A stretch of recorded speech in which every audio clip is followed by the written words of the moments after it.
দক্ষতা নিজের সম্পদ, দক্ষ জনশক্তি দেশের সম্পদ। গণপ্রজাতন্ত্রী বাংলাদেশ সরকারের প্রবাসী কল্যাণ ও বৈদেশিক কর্মসংস্থান মন্ত্রণালয়ের আওতায় জনশক্তি কর্মসংস্থান ও প্রশিক্ষণ ব্যুরোর অধীন গোপালগঞ্জ কারিগরি প্রশিক্ষণ কেন্দ্রটি 2015 সালে প্রতিষ্ঠিত হয়।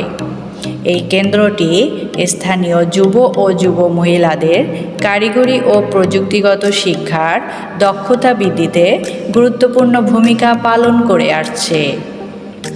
গোপালগঞ্জ কারিগরি প্রশিক্ষণ কেন্দ্রের মূল লক্ষ্য ও উদ্দেশ্য হল বেকার ও সমাজে পিছিয়ে পড়া জনগোষ্ঠীকে আধুনিক প্রযুক্তি ও কারিগরি শিক্ষায় প্রশিক্ষিত করে কর্মসংস্থানের সুযোগ সৃষ্টি করা এবং দেশের অর্থনৈতিক উন্নয়নে অবদান রাখা। এ প্রতিষ্ঠানে একাধিক কোর্সের ন্যায় গার্মেন্টস ট্রেডে সুইং মেশিন অপারেশন এবং টেইলারিং ও ড্রেস মেকিং কোর্স চলমান রয়েছে।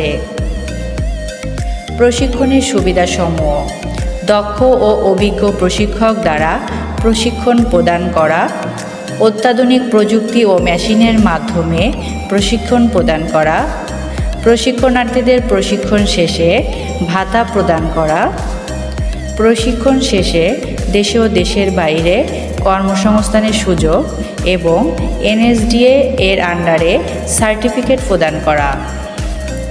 গোপালগঞ্জ কারিগরি প্রশিক্ষণ কেন্দ্র কেবল একটি প্রশিক্ষণ কেন্দ্রই নয়, এটি একটি উন্নয়নমূলক প্ল্যাটফর্ম যা প্রশিক্ষণার্থীদের দক্ষতা বৃদ্ধি করে একটি সফল ভবিষ্যতের দিকে অগ্রসর হতে সহায়তা করে।